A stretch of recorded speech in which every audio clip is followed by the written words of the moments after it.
Was that foul call at the end of regulation that put Purdue on the line? Was it a foul? Let's start with you, Stephen A. I didn't think it was. I mean, I do understand the argument about giving a shooter a place to land. But where it lost me is when I saw him kick out his right leg as he was releasing the shot. He knew that contact was near.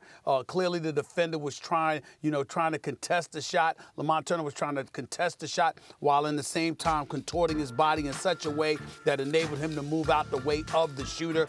He kicked his right leg out there, and I think that in that particular situation, I don't like the fact that that was called at all. I thought that the referees should have spotted that, and I thought they made a mistake in not doing so. Listen, when I first saw it with my naked eye, I thought it was a foul, I assumed. But, you know, like when a star takes a shot at the end of the game and he's been great the whole time and there's a guy near him and it's hard to see and he's in the corner with a naked eye, you assume, oh, wow, he got fouled. And then when you saw another angle, you knew he wasn't fouled. It's pretty simple. Like if it was the NFL rules and that they want to institute now, that'd be overturned, right? It wasn't a foul, but to the naked eye, it looked like it was, and calls like that are made in big situations all the time. Let us bring in a voice. That's what I'm not sure of. I'm not sure. Stephen A. Yeah, I'm not sure of calls like that are made all the time. But go ahead. I want to bring a voice of college basketball expertise in here. How about a third voice into this debate? We got ESPN's college basketball analyst Jay Bilas in studio. Wanders in just to break the tie in this debate. So, Jay, what do you think? Was that a foul at the end of regulation? I would not have called it because I think it was offense-initiated contact, and the rules say that you are allowed to fly by. And the defensive player is entitled to that space as well. So when the offense initiates that contact, I don't think it's a foul. Here's the way I look at it, though, and it requires actually a little bit of nuance. If you asked any referee to look at that call, they would back up the official that made the call and say, yep, that's a foul. All right. If it was a no call, they would have backed up the official and said, I agree, that's not a foul because it was offense-initiated contact. So this is one where the officials can and would have it both ways there. I'm not bothered by the call. I would not have preferred it called that way. I don't think you give the shooter that much protection where they get to kick their because if their space is violated, they call it all the time. When the offensive player violates the space of the defender, I think that's when Carsen Edwards part of that call. Like, is it a name brand player with the game on the line at the end, believe that. Who hits big shots? No. I don't believe that. But Carsen Edwards is a smart player. He's not only a great player, he's a smart player.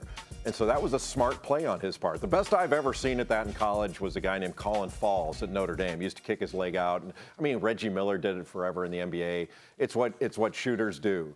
But it's what officials should be aware of, and especially in that situation, they have to be aware of that. And one of the things with officiating is positioning. Now, I'm not a mechanics expert on officiating, but one thing on an inbounds play, you always have to be prepared to officiate the short side of the floor.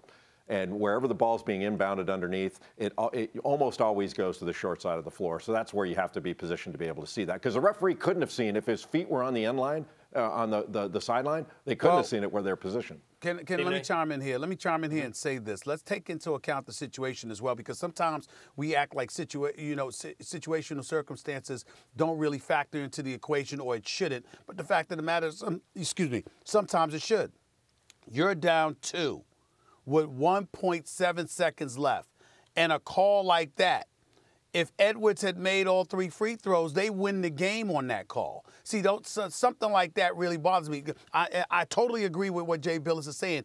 It was that close, and obviously you can make the argument that the offensive player, the shooter, has to have a place to land. But as Jay articulated, you're allowed to fly by him. Plus, you have to take into account the fact that he was kicking out his leg, and you take into account the fact that it's 1.7 seconds left. You got teams pursuing a national championship, and that call could have ended up costing Tennessee. There may not have been overtime if Edwards hits all 3 free throws. And so, to me, to give him a call like that, I just have a problem with it when it was clear that he kicked out his leg. That's just me. Well, one last thing quick, Jay. You think if he was a freshman, that same play not only is called that way, but he makes that same play? Carsen Edwards? Yes. I don't know. Probably not. I think being a seasoned player and being through that before probably helps him with that and helping to draw that call. I don't think his age had anything to do, or who he is had anything to do with the official making that call. I don't think the officials processed But the seasoning to be wise enough in that circumstance. Yeah, the experience absolutely helps. We had some other really amazing games last night. Texas Tech, Michigan, Gonzaga, Florida State. Before we move on from Purdue, We're talking about Carsen Edwards, but Ryan Klein was out of his mind in that game last night. And Virginia, who they're going to meet in the Elite Eight, has been offensively challenged at times. What do you see in Purdue, Virginia? Well, I mean, Virginia was offensively challenged last night. They've not shot the ball well, and Kyle Guy has not been shooting the ball well in the NCAA tournament. But they are a good offensive team. They have 4 or 5 guys that shoot over 40% from three, and they shoot a lot of them. I was really impressed, obviously, with their defense. I mean, they shot 35% in the game and won. And especially the last 2-3 minutes, they were down, if I remember right, 45-42, and basically shut out Oregon down the stretch, and I thought did a great job. But I'll tell you what, I think Virginia is the better team. But the problem you have with Purdue is they are not going to miss as many shots as Oregon did, and Purdue can score. And do I expect Ryan Klein to have 27 points again? I mean, he had 22 points in the second half. Was almost unstoppable. On fire. He hadn't had 22 points in a game in his career. Had 22 in the second half. He was great in that game. Gonzaga of the teams that people kind of raised their eyebrows about with the seeding, Gonzaga, it seemed to me, was maybe foremost among them when the tournament started. Would you agree with that? Not for me. I don't know whom had a problem with it. It wasn't me. They were a #1 seed, I think, even with the loss to St. Mary's in their tournament. When they went into the West Coast Conference tournament, I think a lot of people were saying it doesn't matter what happens. They're a lock. Even though Gonzaga doesn't have as many high-value wins as some other teams, because they can't get them in their conference. In their non-conference, they were terrific. Their only losses were to North Carolina and Tennessee, I believe. And so they've had an extraordinary year. And a very high-profile loss in the going into the tournament. Yeah, where they played horribly. I mean, they played horribly in that game. Yeah, I mean, you can give do what coaches do and say, yeah, give St. Mary's credit. Gonzaga was horrible. They were missing layups in that game.